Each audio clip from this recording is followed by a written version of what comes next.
And now, live from the Midwest Racks and Rods studio, it's the Outdoor Show with your hosts, Scott, you can be my wingman anytime, Bisco Bang, and Chris, he'd rather watch The Notebook than Top Gun, Damali, with special in-studio guest, the hunting beast, Dan Infalt.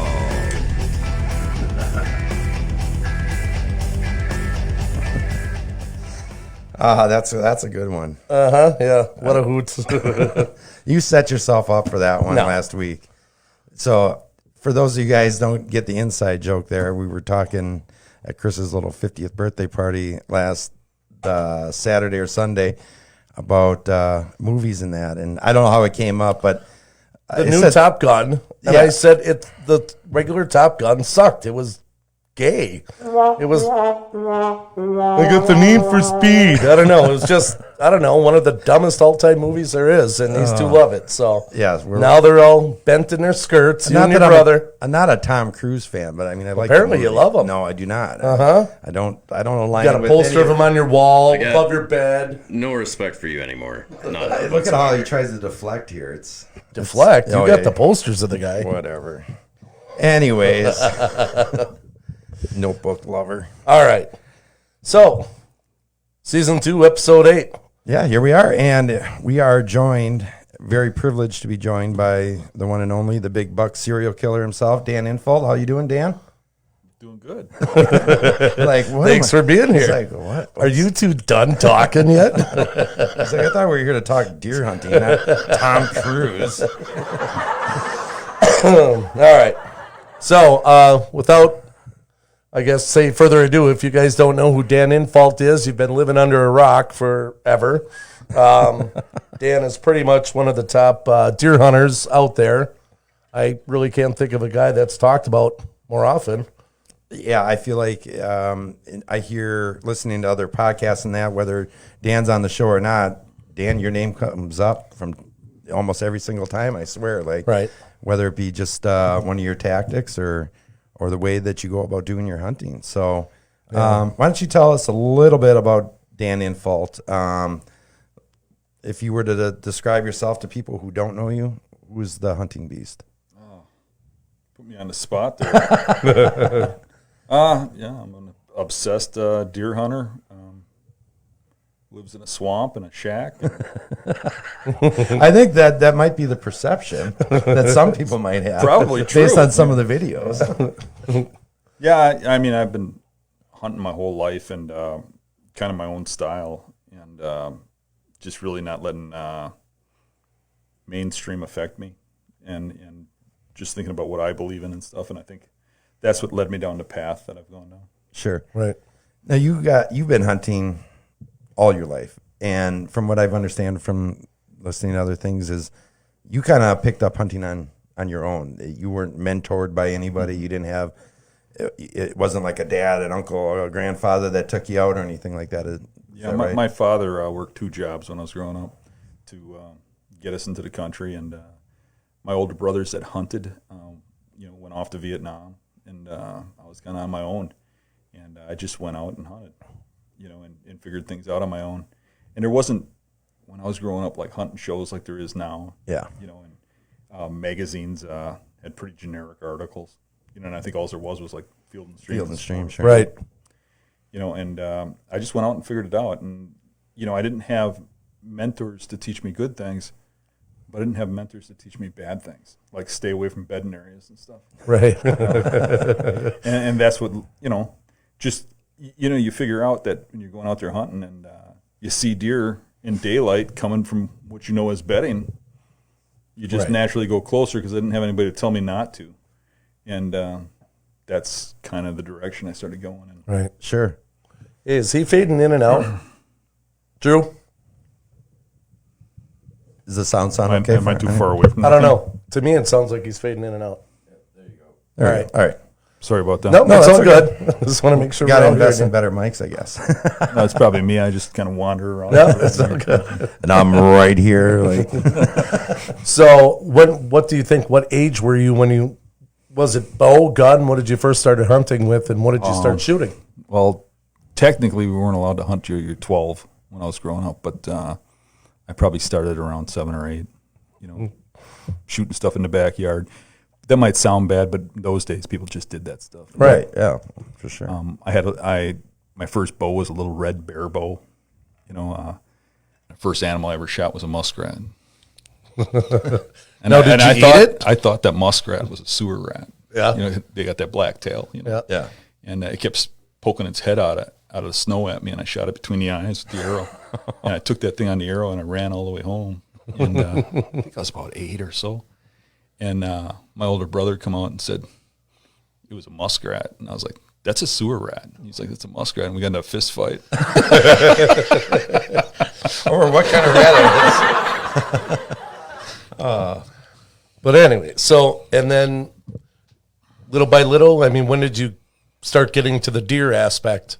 Yeah, I shot my first deer when I was 12. I mean,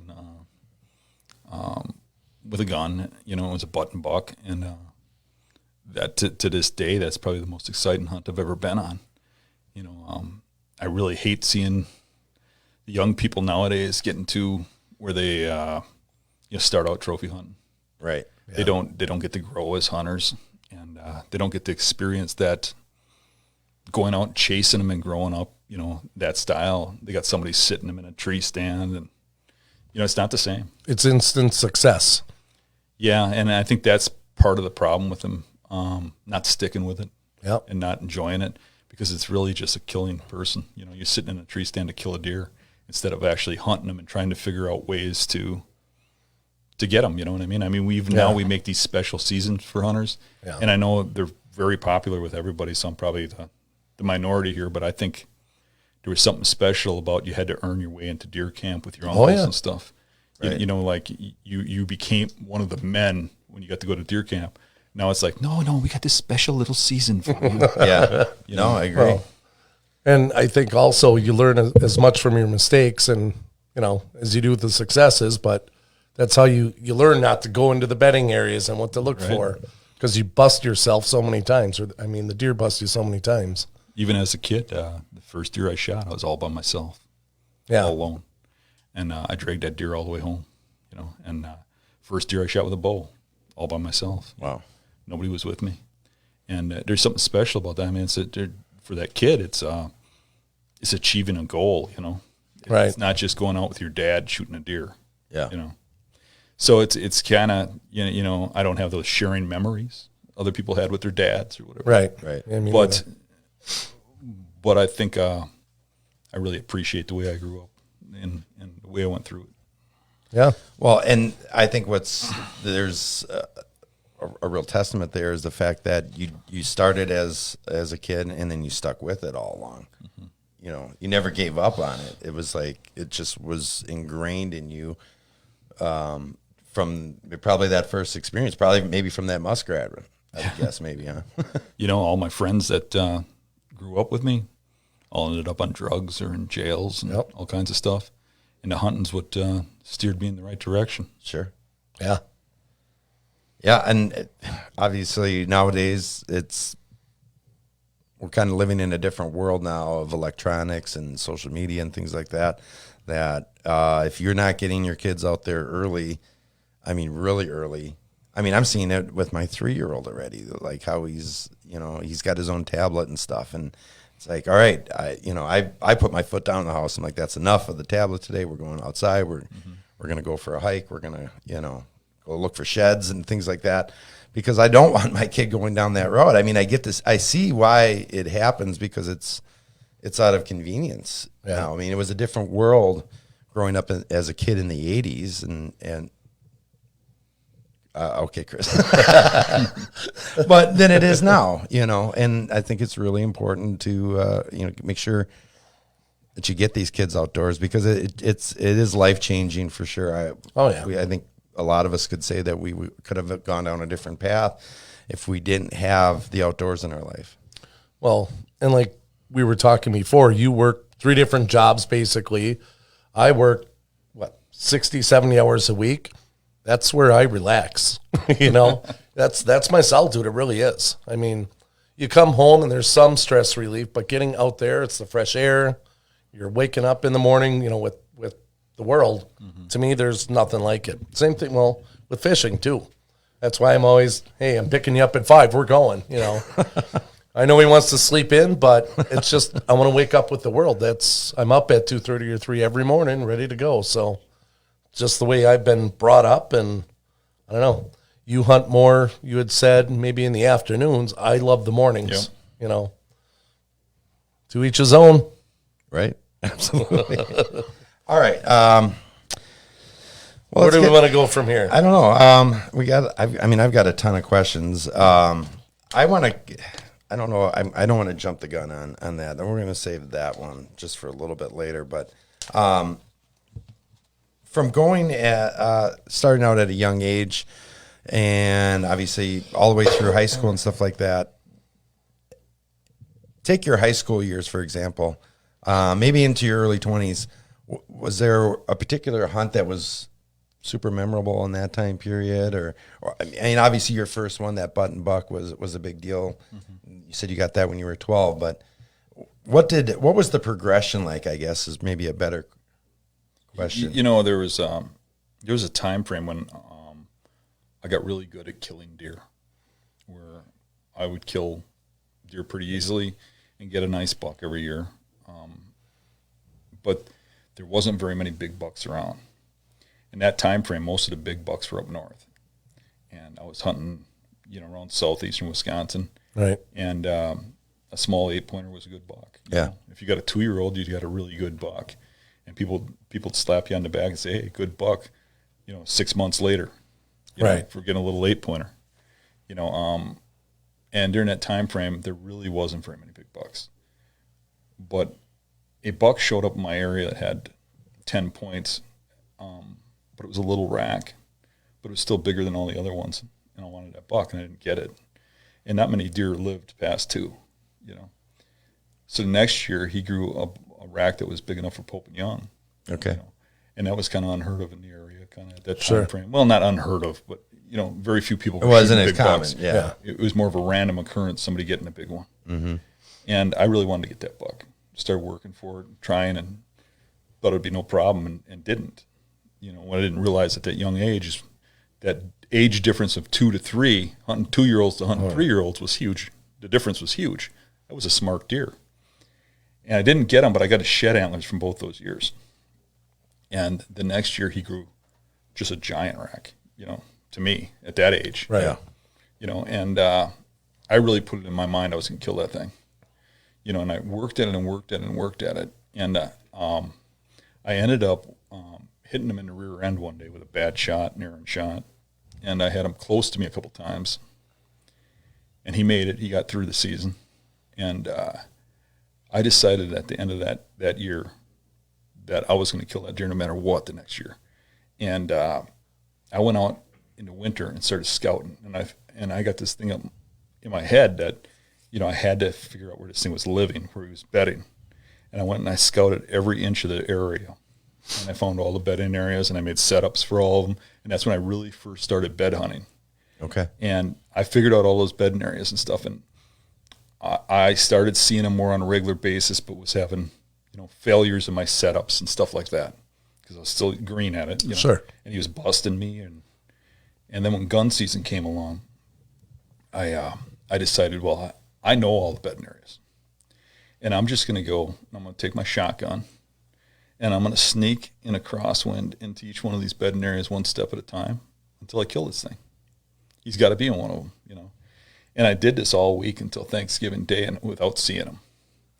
And Thanksgiving Day, I got up to this bedding area that was way in the back that I hadn't gone to yet. And it was a ravine full of dogwood in a grassy field. But it had, when I scouted in spring, it had big beds in there, rubs all over the place. And there's a little hill behind it where some dump trucks had pushed some dirt. And so it was bare dirt, and there's some big rocks up there. I was trying to, if I went in one way, they'd run out the other. And if I went in that way, they'd run out the other way. So I was thinking, well, I'll go up on top and just throw a rock in there. And there's some old cars in there, dumped in there, like old farm stuff. Yeah. And I picked up this rock and I threw it on top of one of those cars. Nothing happened. So pick up another rock and I throw it in there and hit this car. And all of a sudden it explodes and outruns this buck. And being green and young and excited, I just emptied a gun on it. And the thing's just trotting away. And I'm like, I can't believe I missed, you know? Yeah. And I'm thinking, well, maybe I can reload and run over the hill and he'll still be there and there's a little bit of snow. Maybe I can get on a track, you know? So I start running over there and I'm running over the hill and I look down and I see blood on the snow, like sprinkles. Then I get a little further and it's all over the place. And I look up and there he was laying. Last shot, I think I hard shot him. Wow. And it was just an errant shot. Yeah. You know, I probably shouldn't have hit him because I was shooting out of excitement as a kid, you know. Yeah. But that buck, after hunting it for 4 years, and it's still one of my biggest bucks. Yep. Gross is near 170.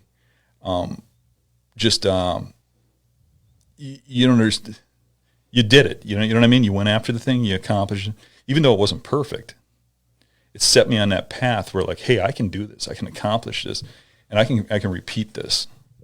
And then I started really delving into that hunting bedding areas, you know, and learning bedding areas. So that started at a young age, and then I've been progressively learning more and more about bedding ever since. And I think that's actually interesting that you bring that up, because I think a lot of people, when they think of Dan Infalt, they think of you as the swamp guy, you know, the guy who's hunting in swamps, which obviously you do. But until you really start, you know, listening to, when watching your videos and that, it's about the bedding area for you, more so than anything. And for a lot of us, we've been taught, or, you know, not necessarily taught, but from reading articles and watching TV shows and things like that, stay away from the bedding areas. You know, if you bump them out once, that deer is gone. You know, I've got one of the leases, like 160 acres and that, and for the longest time, I'm like, I don't want to get anywhere near these bedding areas because I'm afraid I know I've got this buck and this buck on trail camera, and I kind of got them somewhat pinpointed down, but it's a lot of nighttime travel, and like I can't get over there or I don't want to get over there too soon. I'm like, I'll wait to push in till, you know, closer to the rut, or I'll wait till late season to get over there. And I'm like, well, by that time the buck could be gone anyways, you know. So talk to us a little bit about, I guess, bedding, you know, what started that? I mean, obviously you said in this case here you moved in on it, but was it just a slow progression of saying, okay, well, bucks are bedded, and if I'm going to get them, I got to get in there? Well, I mean, you weren't taught. What I was seeing was that, you know, you'd be hunting someplace in open type area, and you see a buck get up out of thick stuff and come out, but he doesn't get close enough to you to kill. You just realize you got to be closer. Right. And that's what started it, is, I mean, just getting close enough to kill him. And from there it progressed to actually looking at the beds, looking at the trails coming out, setting up on the trails coming out. And then it got to the point of looking at the beds so much that you start to figure out why they're bedding in spots, when they're bedding there, what kind of time frames. And it just kept advancing and advancing and advancing to the point where, you know, you start to realize that some bedding areas got like a peak week or two where they're hot, and that's every year. And if you go hunt it before that and get your scent in there, it's just over. Right. You know what I mean? The whole adage, you shouldn't hunt near bedding, is true. Yeah. But you got to go move in for the kill at some point. Right. So you go in at the prime time and you make your kill, but you stay away from it otherwise. Sure. So it's more about the timing of when you're going to do that, as opposed to precision attack. Either doing it or not doing it. It's just do it when the time is right. Right. And, you know, if I don't know when the time is right, I would take 3 hunts at it. I'd hunt it 3 times in a year, which to me is excessive. But I'd hunt once early season, once rut, once late season. And when I'm going in there, I'm not just hunting, I'm looking at the sign. And then I'm learning a time frame, you know. Okay. Because most of the beds are not used all year. There's a peak time frame, you know. Sure. Most bedding areas, I should say. So most of the time I hunt just north here, Kettle Moraine. And there's a ton of people in there, but I grew up, these 2 deer here were both taken with 100 yards in the swamp. I just let the other hunters push. I was basically alone in the swamp. But there's going to be, I want to say 800-900 acres on a swamp. And I'm not one to walk a bunch through like you, but I will go in there in the middle or find, you know, that mound, whatever. But then I would find the bedding. And what I would do at first, when you're first learning how to hunt or whatever, it's bedding area, stay away, right? But then they would be there, then they'd be there, then they'd be over there. I wanted to know what's going on, so I actually would go into the beds, which is probably a no-no, but I would go in there, and okay, you can see he was laying this way, he's watching there, so I'd crouch down. What the hell is he seeing? Why would he be here? Okay, well, he's got the wind at his back, so he's got that covered, but why is he looking?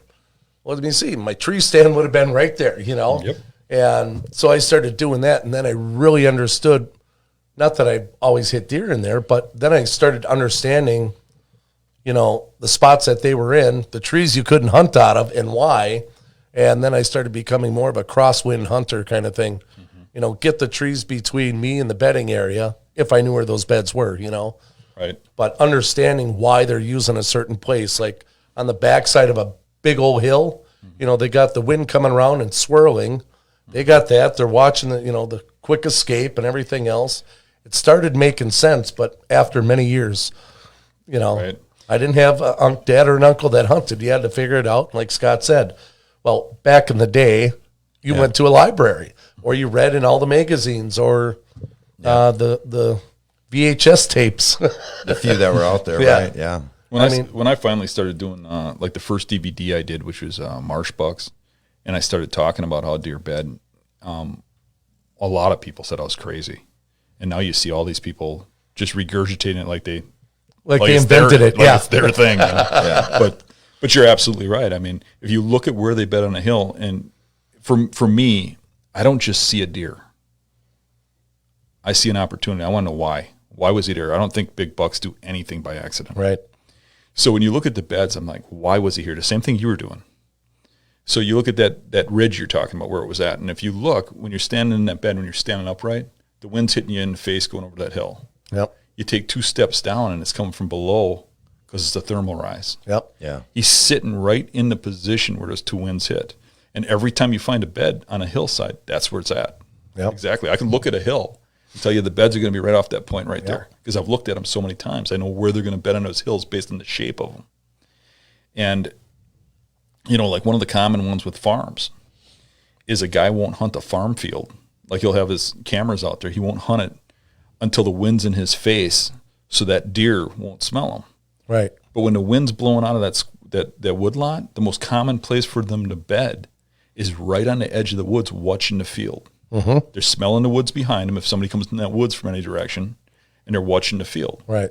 So if you come that day and you set up on the field, you would have been much better off with the wind blowing in and setting off to the side, because when it's blowing in, he's going to either be on the other side of the woods or he's going to be deeper in at the first transition. Right. You know, you start looking at these beds and start understanding that. That's what that whole spring scouting is about. And it's not just as much finding the bedding areas, but it's deciphering them, figuring out, okay, when was this deer bedding here? Why was he bedding here? How's he getting in and out of here? And putting all those questions out there instead of just looking, oh, this is a great bed. There's a rub here. I'm sitting up right there. You know, look at how far can he see, you know, what's he smelling? What's he hearing? Right. And then look about how close can you get? Because I'll tell you what, a lot of times when I hit it dead on the money and I killed the buck in the bedding area and you watch him get up and come to me, I'm shooting him at closing time and I'm 75 yards from the bed. Right. You know, do you even have a chance 200, 300 yards back? You know? Right. Yeah, you got to be in a lot closer. I mean, we've seen that time and time again when we're hunting that it's that last light that you finally see movement. And I've had it happen to me plenty of times. And I've even been somewhat close, you know, I've moved in closer to some of these bedding areas that I know. And again, it's the same thing. I ran out of time. And then, like I was talking before, now I'm stuck in my tree waiting for this buck to move off. Right. You know, or I'm gonna get busted trying to get out at night. My wife's calling or texting me, "What? Are you back to your truck yet? Are you okay?" I'm like, "I'm fine. I'm just hanging out in the tree. It's 9:00 at night. It's very peaceful. Just waiting for these deer to move on." But all right, so progression wise, you start identifying beds. What was it like trying to decipher? Obviously, you start finding beds, but how old do you think you were when you started figuring out the difference between a doe bedding area and a buck bedding area? You know, it's kind of an ongoing thing. I'm still learning things. Sure. Obviously a lot slower than in the past. It's smaller hurdles, but I couldn't put my thumb on exactly when. But you start seeing differences in the bedding between the doe bedding and the buck bedding, and you start figuring those things out. And I couldn't really tell you exact years, but it was a long time ago. But you also, just so everybody's aware, you have to really understand the animal too. Mm-hmm. I mean, like the does will sit in group; they're watching for each other. Mm-hmm. Where the bucks, they're in their bachelor groups. That's one thing, but they're more of a solo kind of guy. So, from what I've found, like the does will be looking all out, maybe in a circle kind of thing. Right. What a lot of guys won't get is that a solitary doe or a doe and a fawn will bed just like the bucks. They'll go and bed in the buck bedding areas when the buck ain't there. Okay. Mm-hmm. But the groups of does bed a little more open, not quite in the spot. Like a buck bed will be in a specific location where he's got sight. He can smell behind him. He's going to have a wall behind his back so that he's blocked from behind, smelling from behind, looking downwind, or he'll be in a thick hole where a group of does will bed a little more open and they'll bed in a circle all looking a different direction. Kind of like safety in numbers kind of thing. Mm-hmm. So some of the beds won't make sense for the wind. Sure. And you won't see that obstacle to their back like you do with a buck. Right. Because they're dependent on each other. But what's interesting about that is I've seen bucks bed that same way in groups during the summer. In the bachelor groups. Correct, just like the does do. Yep. They'll bed in a group like that. Now, do you think pertaining to bucks and their bedding, I've had plenty of instances where I have a buck that beds down 30 yards from my stand. Now, he's probably only a year and a half old, but he's just kind of out there in the middle of nowhere, and he just decides he kind of meanders around a little bit and plops down, and for the next 45 minutes, an hour or so, he's bedded down there. And I get this so often. It's never a mature buck. Mm-hmm. So is it only at a certain time that those mature bucks start? You sure those aren't like night beds? Like that buck's already up, he's fed? Because when they feed, they have to lay back down to chew their cud.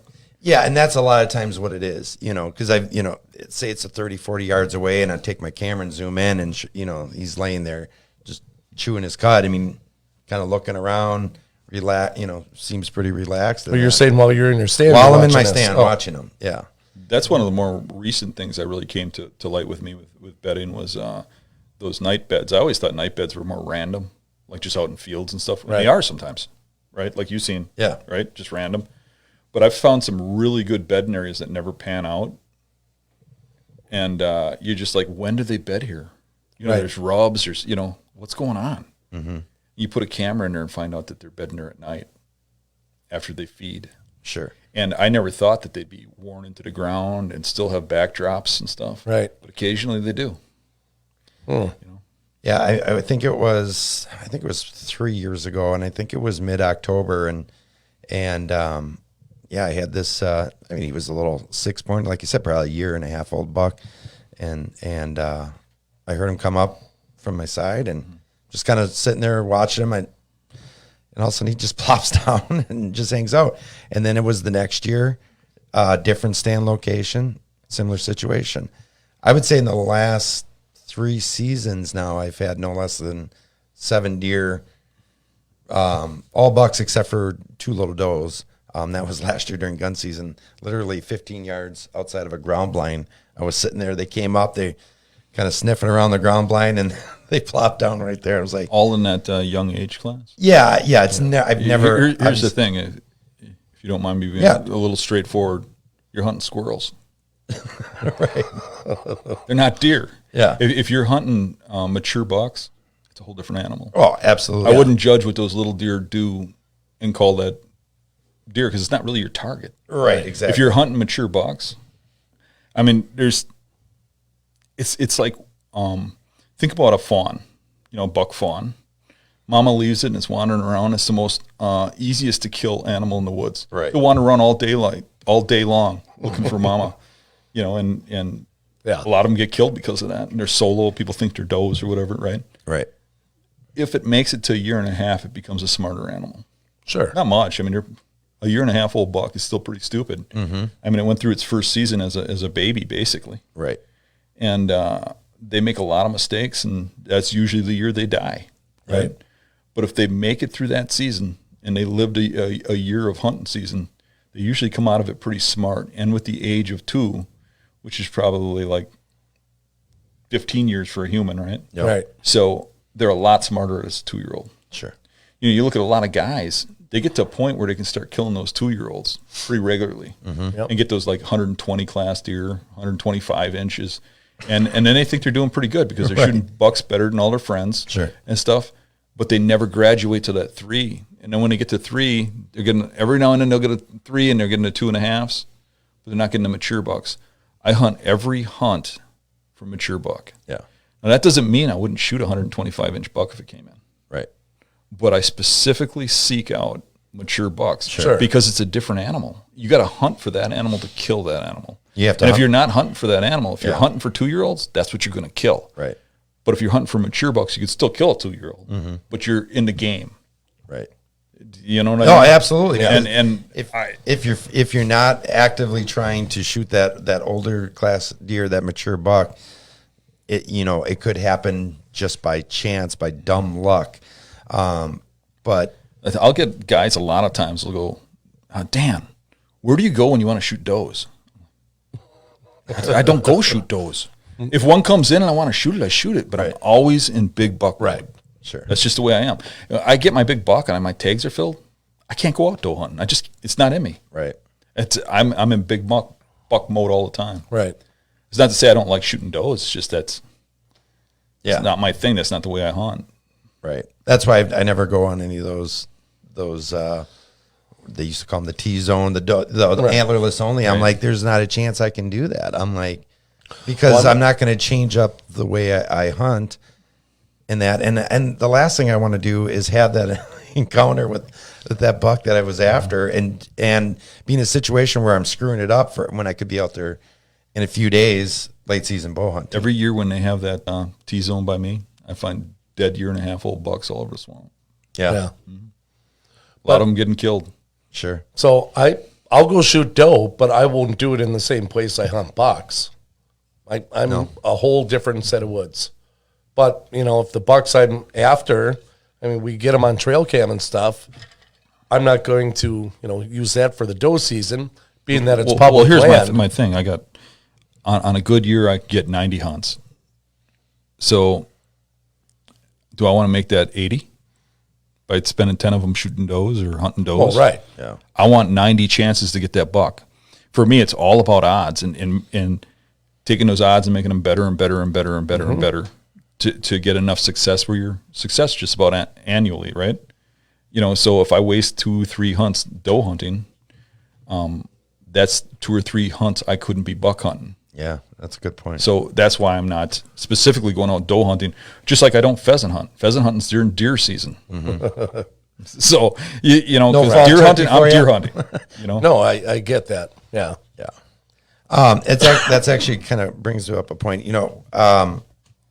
I've watched on multiple occasions Chasing Down a Dream that you have out, and much like some of your other ones too, but I was watching it again the other day, and because I was like, I know I've got some questions about it.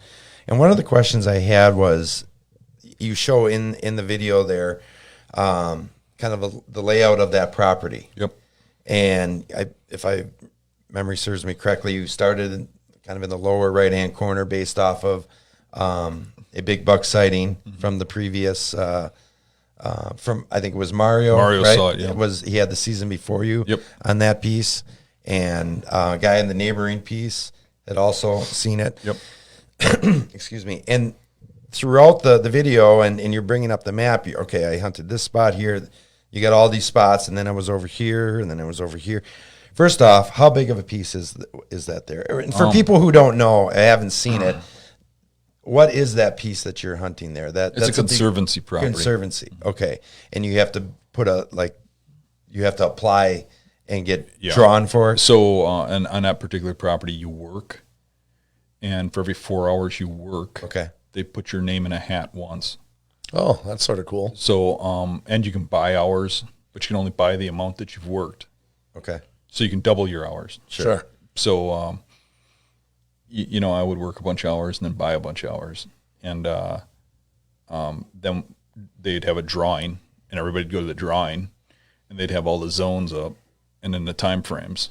And when they draw your name, you put your name on the board. And I would try to get the better draws. Yeah, and you had a good one for that. I mean, you had Correct. November 1st, like the first 3 weeks in November.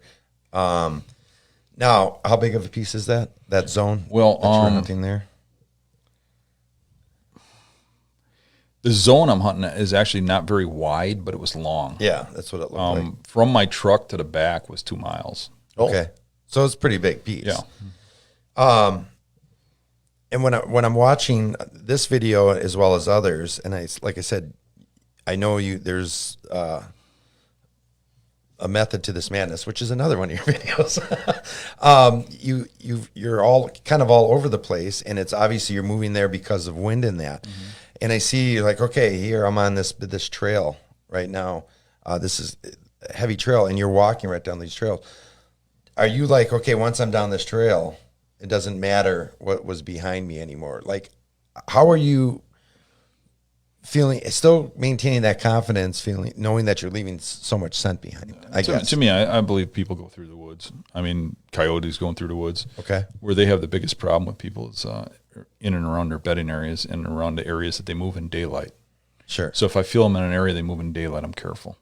If it's just general woods, I don't care. Yeah. And that particular property has a trail through it that people walk. Okay.